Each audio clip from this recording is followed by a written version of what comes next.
guys, so I wanted to do this advice video on accepting yourself and accepting everything about yourself, including your flaws and your mistakes from your past and future mistakes that you've yet to make. A lot of people have this idea that being kind to yourself is selfish and it's not always deserving. We seem to, as a society, think that those who are confident in themselves and accept themselves for who and what they are, that's somehow cocky or the wrong mindset, that everybody's supposed to have a flaw and point it out to people or be insecure about something. But what is wrong about accepting everything about yourself? First thing is to be kind to yourself. It's not selfish and it is totally deserving. You deserve to be nice to yourself and to give yourself compliments and see yourself as a great human being, whether it's personality, physicality, anything of that sort. So I'd like to give you guys a quote. The key to self-compassion is to understand that weakness and frailty are part of the human experience.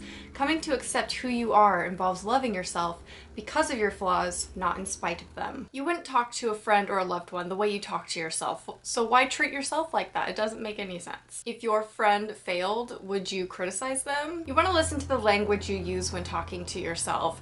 If it's something that you wouldn't say to a friend or a loved one, then you're being too harsh on yourself. You may even do it without thinking about it, because in society, you know, as a whole, we just always seem to be our own worst critic, and I think that's the wrong mindset. We should be our biggest cheerleader. So self-criticism is the worst motivator. It's absolutely horrible for your motivation. Think about it like parenting. It's been proven that harsh parenting doesn't work on children, or at least it's not as successful as an encouraging and supportive parent. So why would you expect being harsh on yourself to work for you? It makes you fear failure. However, being a supportive and encouraging parent has been shown to be successful in raising a child, so why not apply that same concept to yourself? Even if you fail, you're still there for yourself. You're still there to support yourself and encourage yourself, because telling yourself that you're a failure won't make you get up and try again. So the next tip is a little bit weird, but just go with me on this one. Imagine your best self, your ideal self, who you want to be, and imagine them stepping outside your body, and imagine what kind of advice that they would give to you about your current situation. They wouldn't be discouraging,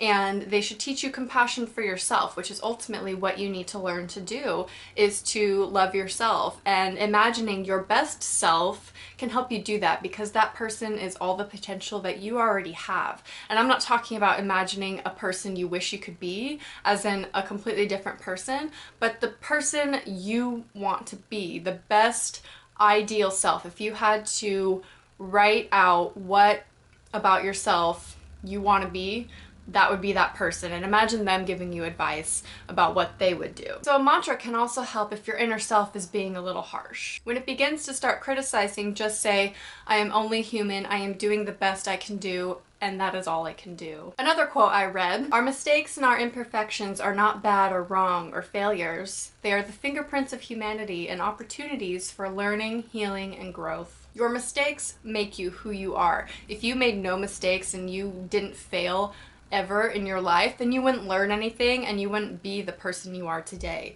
And you'll be making many mistakes later in life as an adult, as you grow.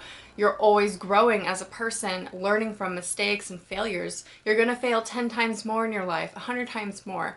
And you have to learn to accept that failure, encourage yourself and say, greater things are to come, and get back up and try again and just continue on with your life. That's the whole point, is being able to be positive for yourself, especially if you don't have loved ones or friends there to support you. So the last tip isn't for everyone, but it does work, and it's physical gestures. They can be comforting to you, and they actually activate your parasympathetic system, which is the calming system. So I do this actually without thinking. Whenever I'm sad or, you know, I'm searching for strength, I always put my hand over my heart, and it's basically getting out of your mind into your body and just being present and acknowledging the pain or the failure, whatever you're going through, but pulling the strength from within. But it's also extremely calming. Even just holding your arm, like as if you're hugging yourself. You don't have to full on hug yourself. I know that sounds a little weird. It does work though, if you want to go with that. But just holding your arm or something physical, comforting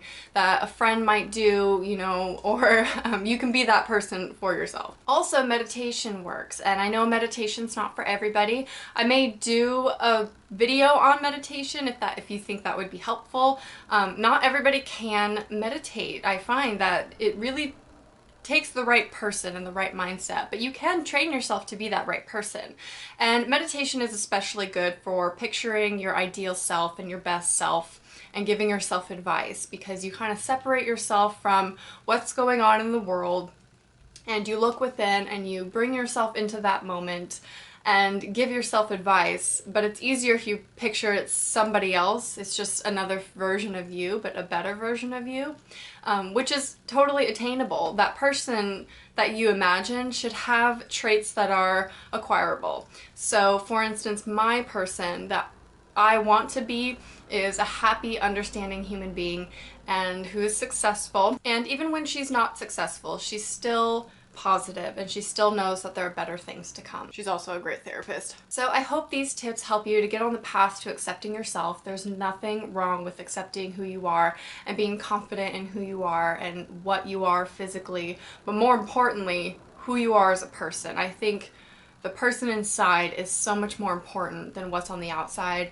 and I know that society makes it so difficult to accept that, but you really, if you don't like the external, you really need to look internally and find things that you love about yourself. And if your ideal person has an unattainable body, you know, external, that's not realistic. You want to make that ideal person something you would be happy with in your later life, something that you can achieve. Accepting yourself is not going to happen after this one video. It's a journey. I'm on that journey myself. I'm always searching for ways to accept myself and be proud of who I am and be confident. And sometimes, you know, I've gotten criticism from others about being cocky, and if that's how they read that, then that's their issue.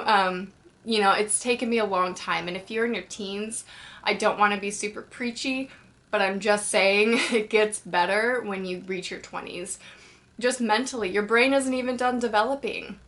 You need to give it that time to build the confidence and find your place in society. It's going to take time and work on your part to change the language in which you talk to yourself in.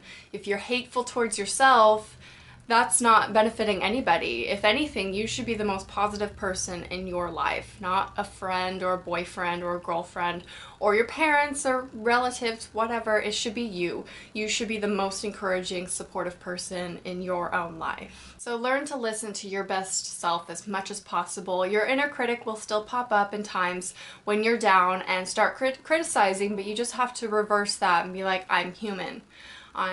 I'm only doing what I can do. And if you're not, then you know that you need to do everything that you can do to create that better self within you. I know how hard it is to be positive in any given life experience, and I'm more of a realist, and I find that those who are intelligent tend to be more sad because they see the world for what it is. And I envy those who are optimists. I can't be that way, but I can at least learn to accept who I am and be okay with me. And I've had a lot of that self-reflection time living alone to be able to look within and be happy with who I am and work on myself and things like that. And I actually have some self-awareness questions that I'll have down below if you want to answer them, even in the comments if you want to share, but it's totally personal. So it's something to maybe journal about if you want to start journaling, have that self-reflection time.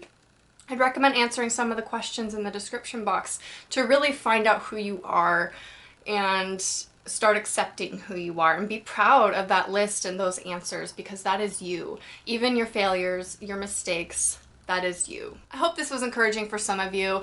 It's such a hard thing to accept yourself and be confident in that, and accept all your flaws. But if you do, then it doesn't matter what everybody else thinks or anybody else's opinions, because your opinion of yourself is the most important opinion that will affect you. Please let me know what other topics you'd want me to give advice on or do a psychology video on. I already have some planned that I really need to get done, but yeah, just leave some topics down below and hopefully I get to those in the future. I hope you enjoyed and I'll talk to you soon. Bye.